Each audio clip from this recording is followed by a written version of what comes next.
සුබ දවසක් ඔබ සැම දෙනාටම. අපි අධ්‍යයනය කරමින් ඉන්නේ උත්පත්ති පොත. පහුගිය කොටසේ අපි බැලුවා උත්පත්ති පළවෙනි පරිච්ඡේදය. මම විශ්වාස කරනවා ඔබ මේ පරිච්ඡේදය මේ අධ්‍යයනයත් සමගම කියවනවා ඇති කියලා. ඔබ දෙවෙනි පරිච්ඡේදය කියවද්දී ඔබට පෙනෙයි එහි ශෛලිය, අන්තර්ගතය සහ දෘෂ්ටි කෝණය පළවෙනි පරිච්ඡේදයට වඩා වෙනස් බව.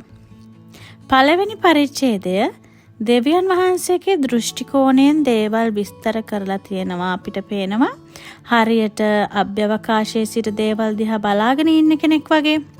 අපි ඉංග්‍රීසියෙන් කිව්වොත් මේ පළවෙනි පරිච්ඡේදයේ මැවිල්ල පිළිබඳ floodlight account. ඒ කියන්නේ පුළුල් පරාසයක් දක්වන දෘෂ්ටි කෝණයකින් ලියවිලා තියෙනවා කියලා අපිට පේනවා.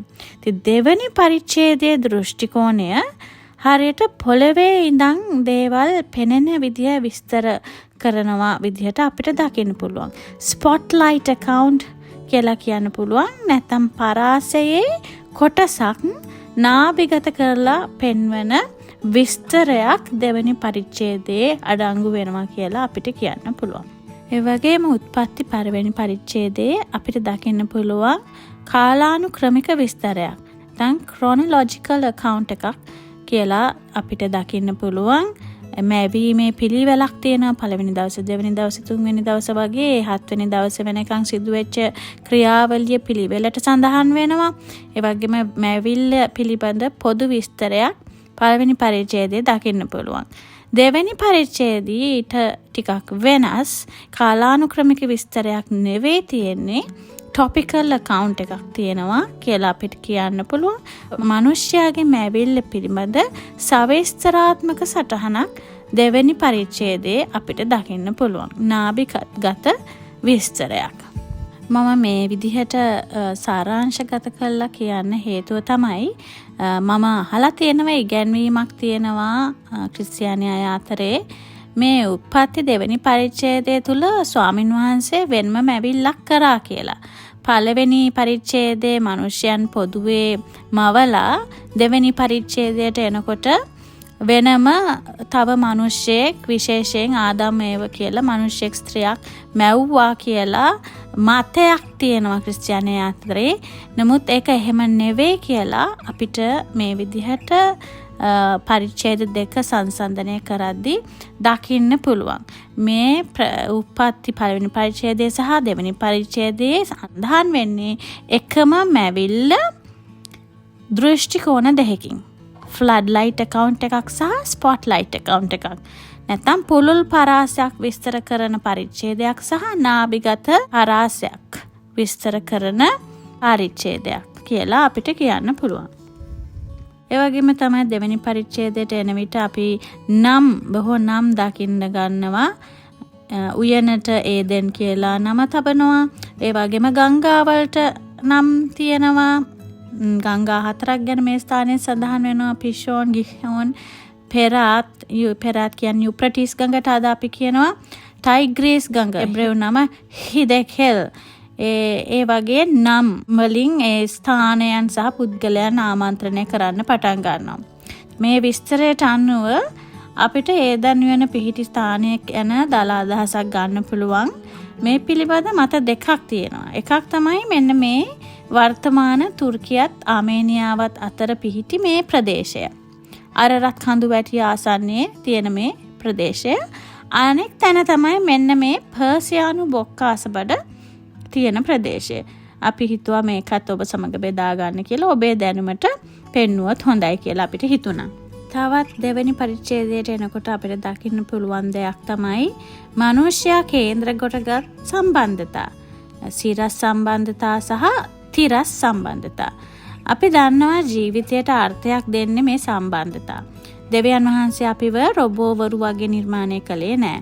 අපිට ජීවත් වෙන්න මේ සිරස් සහ තිරස් සම්බන්ධතා අත්‍යවශ්‍යයි. ඔබ සහ මම දන්නවා ඒ පිළිබඳ අපිට තනියෙන් ජීවත් වෙන්න නෙමෙයි අපිව ස්වාමින් වහන්සේ නිර්මාණය කරේ මේ සම්බන්ධතා සමග ජීවත් වෙන්න. උප්පත්ති දෙකේදී මේ සම්බන්ධතාවල ප්‍රමුඛතා පිළිවෙල සහ ඒ සමග ගලා යන ආධිපත්‍යයත් පෙන්눔 කරනවා. අපි බලමු කොහොමද කියලා. මුලින්ම දෙවියන් වහන්සේ මිනිස්යාව මවලා ඔහුට ආදම් කියලා නම තබනවා. ආදම් හිටියේ උන්වහන්සේගේ ආධිපත්‍යයට යටත්ව.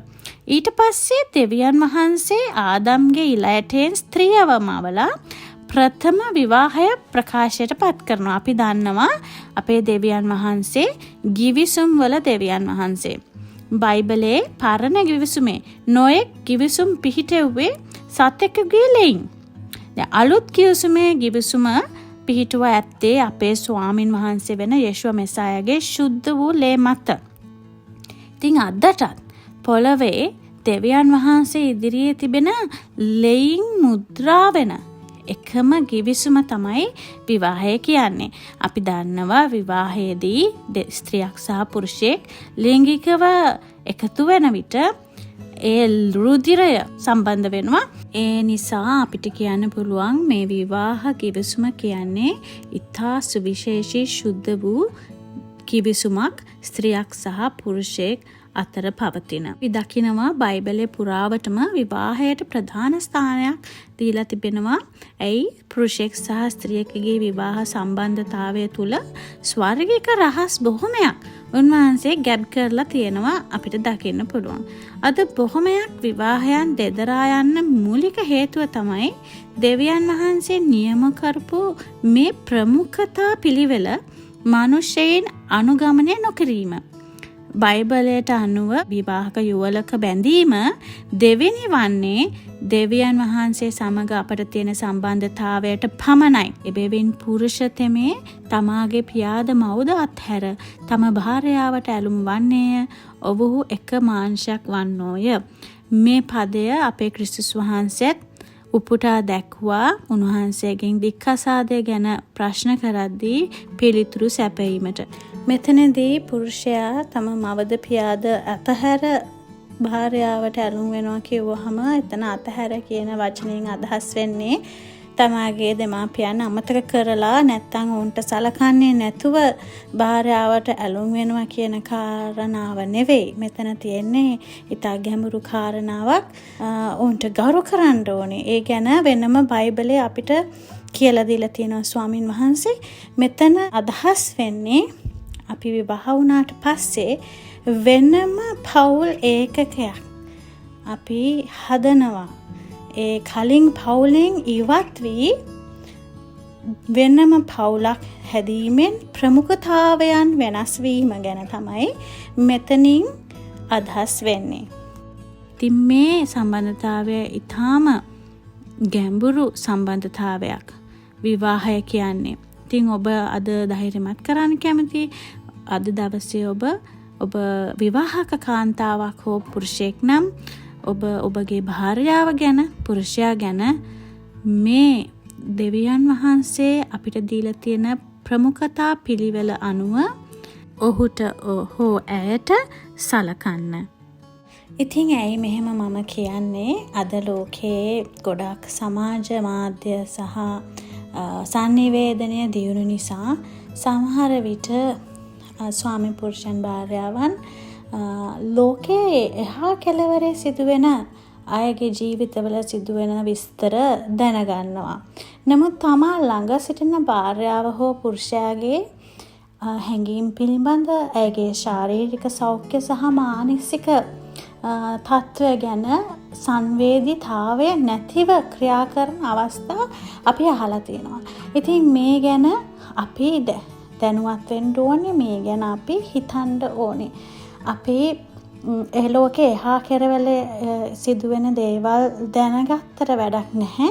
අපි අපේ ගෙදර ඉන්න ස්වාමි පුරුෂයා භාර්යාවගේ තත්ත්වය, ඇයගේ හැඟීම්, ඇයගේ සතුට, ඇයගේ දුක වේදනාව අපිට තේරෙන්නේ නැත්තම් එක මාංශයක් වෙනවා කියන්නේ ලිංගිකව එකතු වීම පමණක් නෙවෙයි.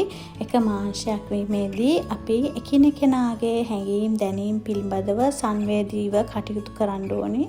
මේ ගැන පාවුල්තුමා අලුත් ගිවිසුමේ නොයෙකුත් අවවාද අනුශාසනා අපිට දීලා තිබෙනවා.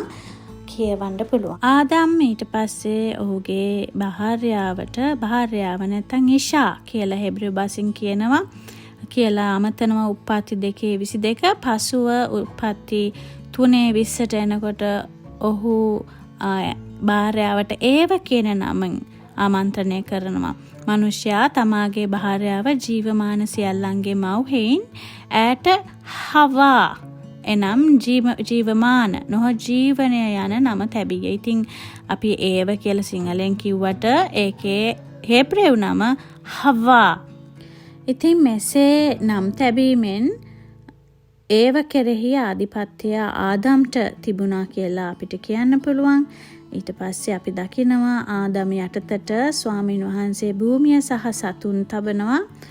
උප්පත්ති 1:28 කියනවා දෙවියන් වහන්සේ ඔවුන්ට ආශිර්වාද කළසේක.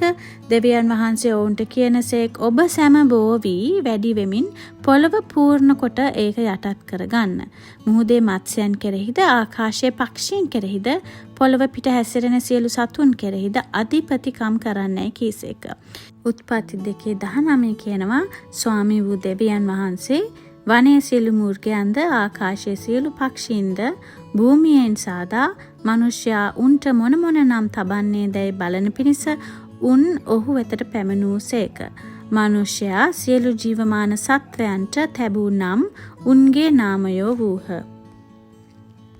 ඉතින් මේ ස්ථානයේ අපිට පේනවා නම් තැබීම සමගම ඒ නම් තබන පුද්ගලයා නම් ලබන පුද්ගලයා අතර ආධිපත්‍ය පැවැත්වෙන ආකාරය.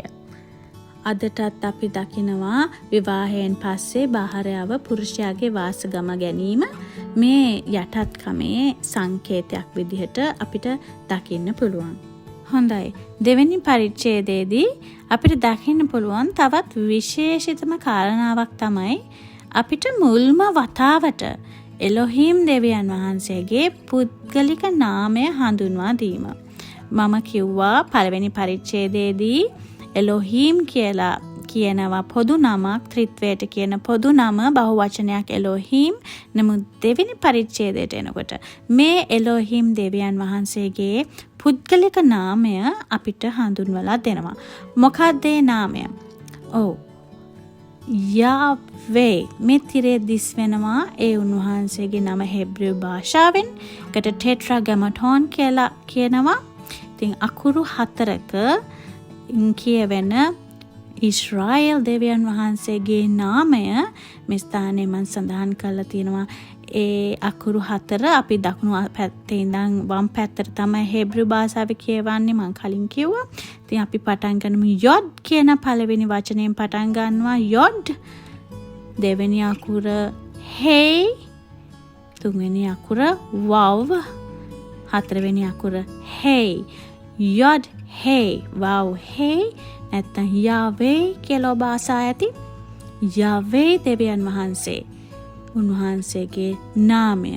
මේ නම නික්මයාම 3:14 මෝසෙස්ට උන්වහන්සේ හඳුන්වා දෙන ස්වයම්භූ කියන ඒ හයා කියන රූට් වර්ඩ් එකෙන් එන නමක් කියලා අපිට කියන්න පුළුවන්. සිටියා වූ, සිටින්නා වූ, මතු සිටින්නා වූ තැනන් වහන්සේ කියලා මේ නමින් ප්‍රකාශ වෙනවා. ඉතින් මේ නම හරිම විශේෂයි.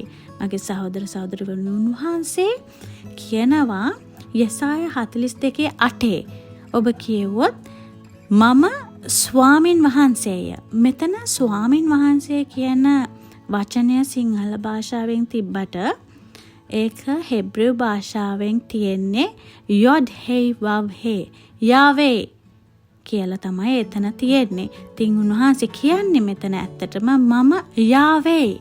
මගේ නාමය ඒකය. මාගේ ගෞරවය අන් කෙනෙකුටවත් මාගේ ප්‍රශංසාව රූපවලටවත් නොදෙන්නෙමි. ඒ වගේම තමයි යෙසාය 52:6 උන්වහන්සේ කියනවා එබැවින් මාගේ සෙනග මාගේ නාමය දැනගන්නවා ඇත. එබැවින් කතා කරන්නේ මා බව ඒ දවසේදී ඔවුන් දැනගන්නවා ඇත. බලව ඒ මමයයි ස්වාමින් වහන්සේ කියන සේක.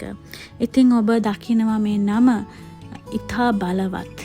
මේ නාමයෙන් උන්වහන්සේව අමතන්න කියලා උන්වහන්සේ බොහෝ ස්ථානවල බයිබලයේ අපි දකිනවා. ඉතින් යුදෙව්වන් අදට මේ නම භාවිතා කරන්නේ නැහැ. මේ නම තියෙන ස්ථානවල ඔහු පාවිච්චි කරන්නේ හෂේම් කියලා නැත්තම් අඩොනායි කියලා සමහර තැන්වල පාවිච්චි කරනවා. මොකද මේ නමට ඔවුන් බයයි. එක කාරණාවක් වෙන්න පුළුවන් මේ නම හරියට උච්චාරණය කරන්න ඔවුන් දන්නේ නැතිකම. මොකද හෙබ්‍රු භාෂාවේ ස්වර නැහැ. ව්‍යංජාක්ෂර විතරයි පවතින්නේ. ඉතින් ඒ ස්වර නැති නිසා උච්චාරණය අපහසුතාවයක් තිබෙන නිසා ඔවුන් හිතනවා අපි උන්වහන්සේගේ නම හරියට උච්චාරණය නොකරවොත් උන්වහන්සේට කරන ගෞරවයක් කියලා. ඉතින් ඒ නිසා ඔවුන් මේ යොඩ්හේ වව්හේ තියෙන ස්ථානයන් වලදී හෂේම් නැත්තම් අඩොනායි කියන නම් පාවිච්චි කරලා තියෙනවා අපිට දකින්න පුළුවන්. නමුත් අපි දකිනවා එක දවසකදී ඉදිරියේ අනාගතයේ දවසක ඔවුන් උන්වහන්සේගේ හරි නාමයෙන් කතා කරන්නට යන දවසක් එන බව බයිබලයේ අනාවැකි වලින් ප්‍රකාශ කරලා තිබෙනවා. ඔවුන් උන්වහන්සේගේ නාමය දැනගන්න යන දවසක්. මේ යාවේ කියන නමේ තවත් අලංකාරත්වයක් මම ඔබට කියන්නද? ඔබ හුස්ම ඉහළට සහ පහළට ගන්න විට මේ නම ඉබේම කියවෙනවා. කරලා බලන්න. යා කියලා හුස්ම ඉහළට අරගෙන වේ කියලා හුස්ම හෙලනකොට අපිට ඒ නම ඉබේම කියවෙනවා. කොතරම් අලංකාරද? අපේ එක හුස්මක් පාසා අපි නොදැනුවත්වම අපගේ මැවුම් කරුවාණන්ගේ නාමය ප්‍රකාශ කර සිටිනවා. ඇත්තෙන්ම උන්වහන්සේ මනුෂ්‍යයන් සාදා ඔහුගේ නාස්පුඩු තුළට ජීවනයේ හුස්ම හෙළුසේක කියලා බයිබලයේ සඳහන් වෙනවා. ඉතින් ඇත්තටම අපි මේ හුස්ම ගන්නේ උන්වහන්සේ අපිට ජීවනයේ හුස්ම දුන්න නිසායි. ඇයි උන්වහන්සේ මේ නාමය පාවිච්චි කරන්න කියලා තියෙන්නේ කියලා මම උදාහරණයකින් කියන්නම්. ගණන් කතාව 6 වෙනි පරිච්ඡේදයේ 22 සිට 27 දක්වා ඔබ කවුරුත් කැමති, ඔබ කවුරුත් තව කෙනෙක්ට ආශිර්වාද කරන්න පාවිච්චි කරන වචනයක් තියෙනවා. අපි ඒක කියවෙමු. තවද ස්වාමින් වහන්සේ මෝසෙස්ට කතා කොට කියනසේක් ආරෝන්ට සහ ඔහුගේ පුත්‍රයන්ට කතා කරමින් ඔබ සැම මේ ආකාරයෙන් කියා ඉස්රායෙල් පුත්‍රයන්ට ආශිර්වාද කරන්නයි ඔවුන්ට කියන්න. ස්වාමින් වහන්සේ ඔබට ආශිර්වාද කොට ඔබ ආරක්ෂා කරන සේක්වා. ස්වාමින් වහන්සේ ස්වකීය මුහුණ ඔබ කෙරෙහි බබලවා ඔබට කරුණා කරන සේක්වා. ස්වාමින් වහන්සේ ස්වකීය මුහුණ ඔබ කෙරෙහි ඔසවා ඔබට සමාදානය දෙන සේක්වා. මෙසේ ඔවුහු මාගේ නාමය ඉස්රායෙල් පුත්‍රයන් පිට තබත්වා මමද ඔවුන්ට ආශිර්වාද කරන්නෙමි කීසේක. ඉතින් මේ ස්ථානය ඔබ බැලුවොත් පෙනෙනවා මෙතන ස්වාමින් වහන්සේ කියන සෑම ස්ථානයකදීම ඒ මුල් භාෂාවේ පිටපත්වල තියෙන්නේ යහ්වේ කියන නාමය. යොඩ්හේ වව්හේ කියන අක්ෂරයන් තමයි ඒ ස්ථානවල වල ලියවිලා තියෙන්නේ. ඉතින් උන්වහන්සේ කියනවා මේ මාගේ නාමයෙන් ඉස්රායෙල් පුත්‍රයන්ට ආශිර්වාද කරන්න කියලා. ඉතින් උන්වහන්සේ බලාපොරොත්තු වෙනවා අපි උන්වහන්සේව නමින් අඳුර ගන්නවට.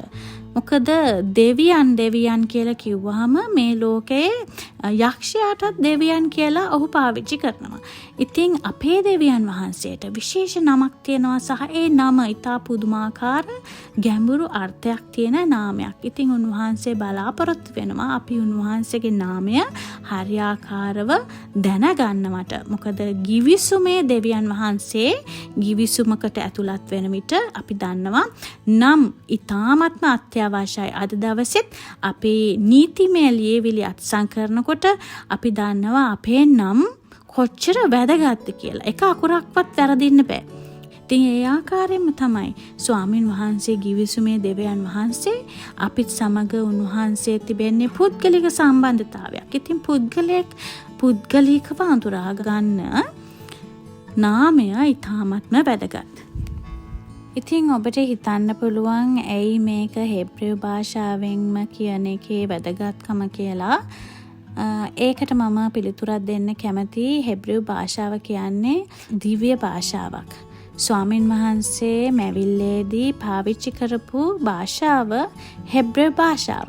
මොකද උප්පත්ති 11 කියනවා මුළු පොළොවේහි එකම භාෂාවක්ද එකම කතා ක්‍රමයක්ද විය. يعني බාබෙල් කොතට යනකම් කතා කරපු භාෂාව මැවිල්ලේ ඉඳන් කතා කරපු භාෂාව තමයි හෙබ්‍රෙව් භාෂාව. මේක අපිට කියන්න පුළුවන් ස්වර්ගික භාෂාවක්. ස්වර්ගයෙන් ස්වාමින් වහන්සේම මනුෂ්‍යයාට දුන්නු භාෂාව. ඉතින් අපි දකිනවා මේ භාෂාව ඉතා පුදුම ගැඹුරු සත්‍යතාවයන් අඩංගු වෙලා තියෙන භාෂාවක් කියලා. ඉතින් ඒ නමින් අපි උන්වහන්සේව අමතනකොට උන්වහන්සේගේ චරිතය ගුණාංග එහි ගැබ්බෙලා තියෙන අභිරහසේ සියල්ල ප්‍රකාශ වෙනවා අපේ මුඛයෙන්. ඉතින් ඒක මං හිතනවා ඔබ කල්පනා කරලා බලන්න හරි වැදගත් කියලා. උන්වහන්සේව අපි ඒ නමින් ආමන්ත්‍රණය කරනකොට උන්වහන්සේ දුන්න භාෂාවෙන්ම උන්වහන්සේව ආමන්ත්‍රණය කිරීමේ බලයක් තිබෙනවා කියලා මම පුද්ගලිකව විශ්වාස කරනවා. ඔබත් කල්පනා කරලා බලන්න ඒක එහෙමද කියලා. අනිත් එක තමයි හෙබ්‍රෙව් භාෂාව කියන්නේ අවුරුදු 2000ක් තිස්සේ මැරී තිබිලා නැවත ප්‍රාණය ලැබූ ලොව එකම භාෂාව. ඉතින් යුදෙව්වන් හෙබ්‍රෙව් භාෂාවට කියනවා ලෂොන් හකොඩෙෂ් කියලා. ඒ කියන්නේ සුද්ධ වූ භාෂාවක් කියලා වුන් එක හඳුන්වනවා. ඉතින් එකල සියලු ජනයන් ස්වාමින් වහන්සේගේ නාමයට යාඥා කොට එක්සිත්ව උන්වහන්සේට සේවය කරන පිණිස ඔවුන්ට පවිත්‍ර භාෂාවක් දෙන්නෙමි කියලා ශෙපනියා අනාගත වක්තෘතුමා අනාගත වාක්‍යයකින් ප්‍රකාශ කරලා තිබෙනවා. මෙතන අපි දකිනවා අවසාන කාලයේදී ස්වාමින් වහන්සේ ඒ පවිත්‍ර භාෂාව හෙබ්‍රෙව් කියන ශුද්ධ භාෂාව මනුෂ්‍යයන්ට දෙන්න යනවා කියලා. සියලු ජනයන් ස්වාමින් වහන්සේගේ නාමයට යාඥා කොට එක් සිත්ව උන්වහන්සේට සේවය කරන පිණිස මේ භාෂාව මනුෂ්‍යයන්ට දෙන්න යනවා කියලා අනාගත වාක්‍යයකින් සෙපනියා අනාගත වක්තෘතුමා කියලා තිබෙනවා. ඉතින් අපි දකිනවා දැන් අවුරුදු 2000ක් තිස්සේ මැරිලා තිබුණත් හාස් කමකින් මේ හෙබ්‍රෙව් භාෂාව නැවත ප්‍රාණය ලබා තිබෙනවා. ඉතින් මේක හරි පුදුම දෙයක් සහෝදර සහෝදරයනි. ඒ අනාගත වාක්‍ය අද ඉෂ්ට වෙමින් පවතිනවා සහ ඉදිරියේදී ඒක තව දුරටත් ස්ථිර වෙන්න යනවා කියලා අපිට කියන්න පුළුවන්.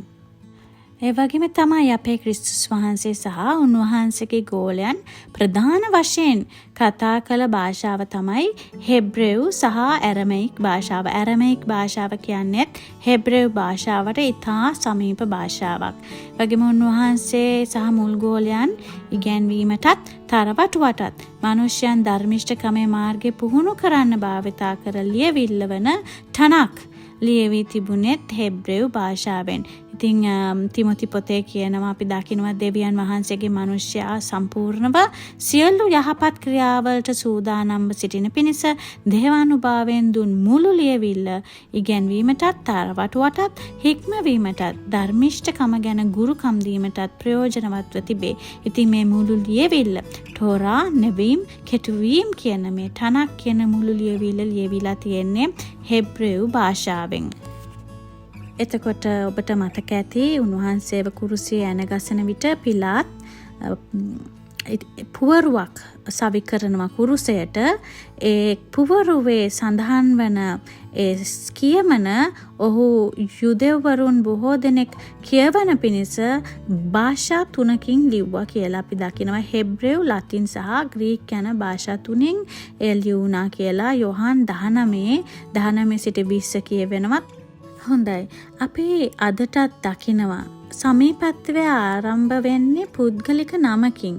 අපි දන්නවා අපි අපේ දරුවන්ට නම් තබනවා. ඉතින් අපි ඉතා සැලකිලිමත් වෙනවා ඔවුන්ට අපි තබන නම පිළිබඳව, එහි අර්ථය පිළිබඳව, ඒ වගේම එහි උච්චාරණය පිළිබඳව. දරුවෙක්ගේ නමක් තව කෙනෙක් වැරදියට උච්චාරණය කරනකොට අපිට පොඩ්ඩක් දුක හිතෙනවා. අපි තරහ වෙන්නේ නැහැ. නමුත් අපි කැමති අපේ දරුවන්ගේ නම ඒ වගේම අපේ නම තව භාෂාවක් කතා කරන කෙනෙක් හරියට උච්චාරණය කරනවා නම් අපිට පුදුම ප්‍රීතියක් දැනෙනවා නේද? ඉතින් ඒ වගේ තමයි අපේ දෙවියන් වහන්සේ. උන්වහන්සේගේ පුත්‍රයාණන්ට දුන්න නම අපි හරියට උච්චාරණය කරනවා නම් උන්වහන්සේට ඒක ප්‍රීතියක් කියලා මම විශ්වාස කරනවා. උන්වහන්සේ අපිත් එක්ක තරහ වෙන එකක් නෑ. අපි ඒක වැරදි නමක් පාවිච්චි කරාට. නමුත් උන්වහන්සේ කැමති අපි ඒ දැනගැන්මට එනවට. උන්වහන්සේ කැමති උන්වහන්සේගේ පුත්‍රයාණන්ට උන්වහන්සේ තැබුව ඇත්ත නමින් අපි උන්වහන්සේගේ පුත්‍රයාණන් සහ උන්වහන්සේව අමතනවට. ඉතින් අද දවසේ මම මේ අධ්‍යයනයේදී වැඩිපුර කාලයක් ගත්තේ මේ නාමයන් වල තියෙන වැදගත්කම කියන්න. ඉතින් ඔබත් ශුද්ධාත්මයන් වහන්සේගෙන් අද විමසලා බලන්න අපි උන්වහන්සේට කියන නාමයන් අපි කියන පිට ඒ උන්වහන්සේ කැමති විදිහටද අපි ඒක කියන්නේ කියලා විමසලා බලන්න. ඒ වගේම මම කිව්වා හෙබ්‍රේව් නාමයන් ඉතාමත් අර්ථවත්. ඉතින් මේ හෙබ්‍රේව් නාමයන් වල යමකගේ චරිතය සහ ඔහුගේ ගුණාංගය ප්‍රකාශ කරනවා. ඒ වගේම තමයි නම ලබන්නා තුල නම තබන්නාගේ බලය නැති ක්‍රියාකාරීත්වය පවතින බවත් අපි දැක්කා. ඒ උන්වහන්සේ ආදම්ට නම් තැබීම සහ ආදම් තමගේ භාර්යාවට නම තැබීම සහ ආදම් යටතේ සිටින මැවිල්ලේ සතුන්ට නම් තැබීමෙන් ඒ ක්‍රියාකාරීත්වය සහ බලය අධිකාරීත්වය පවතිනවා කියලා අපි දැක්කා. තව පොඩි උදාහරණයක් ඔයගලන්ට කියන්න කැමතියි. මේ දේ වඩාත් තව පැහැදිලි වෙන්න. මගේ ස්වාමි පුරුෂයා ඕස්ට්‍රේලියාවේ වෛද්‍යවරයෙක් විදිහට කටයුතු කරනවා. ඔහු මට ගෙදර ඇවිල්ලා කියලා තියෙන කාරණාවක් තියෙනවා. සාමාන්‍යයෙන් සිංහල නම් සිංහල වාසගම් හරි දිගයි. ඔහු කියනවා සමහර ලෙඩ්ඩු ඔහු වෙතට එන ඒ වාසගම ඒගොල්ලන්ට හරියට උච්චාරණය කරන්න අපහසු නිසා ඔහුන්ට හිතෙන විදිහට උච්චාරණය කරලා ඔහුට අමතනවා කියලා. ඉතින් එතකොට ඔහුට ඒ ගැන තරහක් ඇති වෙන්නේ නැහැ. ඒ අතර තවත් සමහරු ලෙඩ්ඩු ඉන්නවා. ඔහු කියනවා ඔහුගේ මගේ ස්වාමි පුරුෂයාගේ වාසගම ලියාගෙන කොලයක ඔහුගෙන්ම ඒක උච්චාරණය කරන විදිය හරියට අහගෙන හරි විදිහටම උච්චාරණය කරන්න උත්සාහ කරන ලෙඩ්ඩු ගැන ඔහු ඇවිල්ලා මට කියලා තියෙනවා. ඉතින් එහෙම උත්සාහ කරලා හරි විදිහටම උච්චාරණය කරන විට ඔහුගේ වාසගම ඔහුට 아무තු සතුටක් ප්‍රීතියක් දැනෙනවා කියලා මගේ සම්පූර්ණයා මට කියලා තියෙනවා. ඉතින් ඒ වගේම තව උදාහරණයක් අපේ දරුවන් යන පාසලේ බොහෝ විවිධ රටවල් වලින් ඇවිල්ලා ඉන්න ಜಾති ඉන්න නිසා ඒ ළමයින්ගේ වාසගම් ඉංග්‍රීසි භාෂාවෙන් උච්චාරණය කරන්න මෙහි අයට අපහසු නිසා ඔවුන් අපෙන් වෙනම ඒ උච්චාරණයන් හරියාකාරව කරන්නේ කොහොමද කියලා අහලා එවලා ඒක ඉතා නිවැරදිව ඔවුන් උච්චාරණය කරන්න ඒ ගුරුවරු උත්සාහ කරන විදිහ දුටුවාම අපිට හරි ප්‍රීතියක් දැනුණා. ඉතින් මේ උදාහරණ දෙකෙන් අපි දකිනවා අපේ නම තව කෙනෙක් උච්චාරණය කරනකොට හරියාකාරව වෙන ජාතික කෙනෙක් අපිට හරි සන්තෝෂයක් දැනෙනවා. ඉතින් ඒ වගේම හැඟීම් තියෙන කෙනෙක් තමයි අපේ ස්වාමින් වහන්සේ. ඔබ කල්පනා කරලා බලන්න උන්වහන්සේට තියෙන පුද්ගලික නාමය සහ උන්වහන්සේගේ පුත්‍රයාණන්ගේ පුද්ගලික නාමය අපි හරියට උච්චාරණය කරන්න උත්සාහ කරනකොට උන්වහන්සේට කෙතරම් ප්‍රීතියක් දැනෙයිද කියලා. ඉතින් දැන් අපි බලමු දෙවියන් වහන්සේ විසින් නම් තැබූ පුද්ගලයන් බයිබලයේ සඳහන් වෙන. අපි දැක්කා ආදම්ට උන්වහන්සේ නම තැබුවා. ඊට පස්සේ අබ්‍රහම්ගේ නම ඔහුගේ මුල් නම අබ්‍රම් උන්වහන්සේ අබ්‍රහම් කියලා වෙනස් කරා. ඒ වගේම සාරා, ඊසාක්, ඉස්මායිල්, ඉස්රායෙල්, මහේර් ශලාල්, හාෂ්බස්, යෙස්රියෙල්, ලෝ රුහාමා, ලෝ අම්මි බයිබල් පද ඔබ වෙනුවෙන් එතන සඳහන් කරලා තිබෙනවා. ඔබට කියවන්න පුළුවන් ඒ දේවල් ඒ නම් වල තේරුමත් ඒ ස්ථානවල සඳහන් වෙලා තිබෙනවා. වගේම අලුත් කිව්සුමට එන විට අපි දකිනවා යෝහාන් බෞතිස්තගේ නම. යෝහාන් කියලා හෙබ්‍රේව භාෂාවෙන් නැහැ නමක්. ඒක ග්‍රීක භාෂාවේ නමක්. මොකද අලුත් කිව්සුම ලියලා තියෙන්නේ ග්‍රීක භාෂාවෙන් නිසා ඒ ග්‍රීක භාෂාවට උච්චාරණයට පහසු නමක් තමයි යොහාන් කියන්නේ. නමුත් හෙබ්‍රේව උච්චාරණයෙන් අපි ඒ නම කිව්වොත් යොහනන් කියන නම තමයි දේවදූතයා සෙකරියස්ට කිව්වේ ඒ පුත්‍රයාට තබන්න කියලා ලූක් 1:13 එය සඳහන් වෙනවා. එතකොට වඩාත් වැදගත්ම නම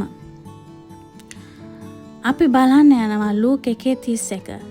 අපි කියවමු මේ ස්ථානයේ කියවෙන්නේ අපේ ස්වාමින් වහන්සේ ක්‍රිස්තුස් වහන්සේගේ උත්පත්තිය සහ නාමය ගැන සඳහන් වෙන බයිබල් පදය. අපි කියවමු බලව නුඹ ගර්භණීය පුත්‍රයෙකු බිහි කරන්නීය උන්වහන්සේට යේසුස් යන නාමය තබන්න. දැන් මෙතන යේසුස් කියන්නේ නැවතත් ග්‍රීක නමක්. හෙබ්‍රේව භාෂාවේ උච්චාරණයේ යේසුස් කියලා නමක් නැහැ. ඉතින් මේ ග්‍රීක බසින් අලුත් කිව්සුම ලියවිලා තියෙන නිසා යේසුස් කියලා ලියවුණාට මෙතන ඇත්තටම උන්වහන්සේගේ නම තබන්න කියලා කියපු නම තමයි යෂුවා. යෂුවා කියන නම තබන්න කියලා තමයි මේ දේවදූතයා මරියතුමීට කියන්නේ.